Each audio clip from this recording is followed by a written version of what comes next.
നമസ്കാരം.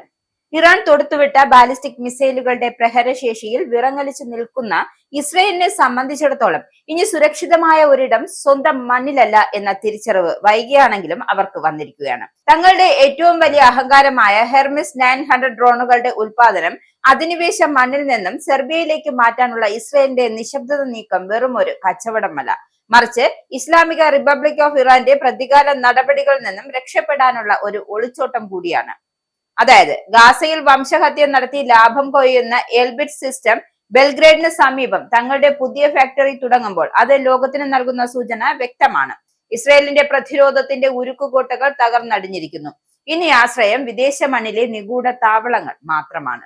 പശ്ചിമേഷ്യയിലെ ഇസ്രയേൽ ഭരണകൂടം തങ്ങളുടെ സൈനിക അടിത്തറയുടെ സുരക്ഷിതത്വത്തെക്കുറിച്ച് വലിയ ആശങ്കയിലാണ്. 2026 മാർച്ച് മാസത്തിലെ സെർബിയൻ പ്രസിഡന്റ് അലക്സാണ്ടർ ഉസിക് നൽകിയ ദുരൂഹമായ പ്രഖ്യാപനം സത്യത്തിൽ ഈ ആഗോള ഭയത്തിന്റെ പരസ്യമായ കുറ്റസമ്മതം കൂടിയാണ്. ലോകത്തിലെ ഏറ്റവും വിനാശകാരിയായ ഡ്രോണുകൾക്കായി സെർബിയ ഉടൻ ഒരു ഫാക്ടറി തുറക്കുമെന്ന ഉസൂക്കിന്റെ വെളിപ്പെടുത്തൽ ഇസ്രായേലിലെ സൈനിക ഉൽപാദന ശൃംഖലയിലെ അധിനിവേശ മണ്ണിൽ നിന്നും സുരക്ഷിതമായ വിദേശ രാജ്യങ്ങളിലേക്ക് പലായനം ചെയ്തതിന്റെ വ്യക്തമായ തെളിവ് കൂടിയാണ്. എന്തായാലും ബെൽഗ്രേഡിന് വെറും 30 കിലോമീറ്റർ പടിഞ്ഞാറുള്ള ഷിമാനോവസിയിൽ സെർബിയൻ സർക്കാർ കമ്പനിയായ യുഗോ ഇമ്പോർട്ടും ഇസ്രായേലിന്റെ കുപ്രസിദ്ധ ആയുധ നിർമ്മാതാക്കളായ എൽബിറ്റ് സിസ്റ്റവും കൈകോർക്കുമ്പോൾ പിറവിയെടുക്കുന്ന ഗാസയിലെയും മറ്റു യുദ്ധങ്ങളിലെ നിരപരാധികളുടെ ചോര വീഴ്ത്താൻ ഉപയോഗിച്ച അതേ മാരക സാങ്കേതിക വിദ്യയുടെ യൂറോപ്യൻ പതിപ്പാണ്. 6 കിലോമീറ്ററിലധികം ഉയരത്തിൽ പറന്ന് ദീർഘദൂര ആക്രമണങ്ങൾ നടത്താൻ ശേഷിയുള്ള ഈ ഡ്രോണുകളാണ് ഇവിടെ നിർമ്മിക്കപ്പെടുന്നത്. സെർബിയയുടെ ആഭ്യന്തര നിർമ്മിതമായ പെഗാസസ് ഡ്രോണുകൾ എത്രയോ മടങ്ങ് സംഹാരശേഷിയുള്ള ഈ പുതിയ യുദ്ധവിമാനങ്ങൾ മേഖലയിലെ സമാധാനത്തിന് വലിയ ഭീഷണിയാണ് ഉയർത്തുന്നത്. അതേസമയം ഗാസയിലും വെസ്റ്റ് ബാങ്കിലുമുള്ള സാധാരണക്കാർക്കും കുരുന്നുകൾക്കും മേലുള്ള മരണം വിതറാൻ സഹായിക്കുന്ന എൽബിറ്റ് സിസ്റ്റം ഇന്ന് ലോകത്തിന് മുന്നിൽ ഒരു കുറ്റവാളിയാണ്. UN റിപ്പോർട്ടുകൾ അനുസരിച്ച് വംശഹത്യയിൽ നിന്നും ലാഭം കൊയ്യുന്ന കമ്പനികളുടെ പട്ടികയിൽ എൽബിറ്റ് മുൻപന്തിയിലാണ്. 2004 അന്താരാഷ്ട്ര കോടതി നിയമവിരുദ്ധമെന്ന് പ്രഖ്യാപിച്ച ഇസ്രായേലിന്റെ വിഭജനം അതിന് നിരീക്ഷണ സംവിധാനങ്ങൾ ഒരുക്കിയത് മുതൽ ഗാസയിലെ കുരുന്നുകൾക്ക് മേൽ ബോംബുകൾ വർഷിക്കുന്ന ഡ്രോണുകൾ വിതരണം ചെയ്യുന്നത് വരെ നീളുന്നു ഇവരുടെ ഈ ക്രൂരത. എന്തായാലും നോർവേയും കാനഡയും അടങ്ങുന്ന രാജ്യങ്ങൾ എൽബിറ്റ് നിക്ഷേപങ്ങൾ പിൻവലിക്കുമ്പോൾ സെർബിയ ഇവർക്ക് ചുവപ്പ് പരവതാനി വിരിക്കുന്നത് പണത്തോടുള്ള ആർത്തി കൊണ്ടും രാഷ്ട്രീയ തന്ത്രങ്ങൾ കൊണ്ടുമാണ്.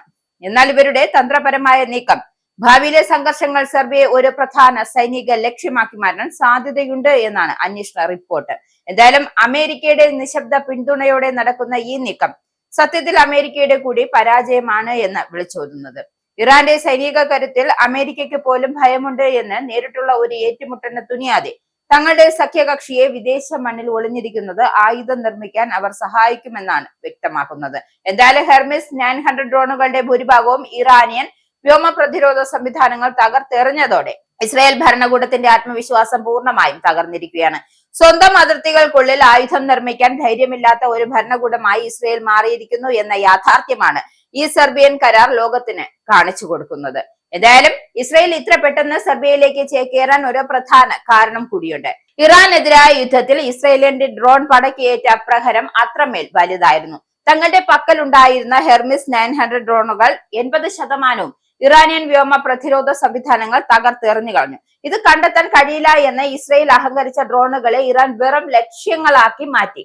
ഈ തന്ത്രപരമായ പരാജയമാണ് സ്വന്തം താവളങ്ങൾ വിട്ട് യൂറോപ്പിലേക്ക് അഭയം തേടാൻ ഇസ്രായേലിനെ പ്രേരിപ്പിച്ചത്. ആദ്യമേ സൂചിപ്പിച്ചതുപോലെ തന്നെ ഇതൊരു പുതിയ കരാറിലൂടെ സെർബിയ വലിയൊരു അപകടത്തിലേക്കാണ് ചുവടുവെക്കുന്നത് എന്ന് വാദിക്കുന്നവരുമുണ്ട്. ഇസ്രായേലിന്റെ സൈനിക താവളമായി മാറുന്നതോടെ ഭാവിയിലെ സംഘർഷങ്ങൾക്ക് സെർബിയയും ഒരു സൈനിക ലക്ഷ്യമായി മാറിയേക്കാം.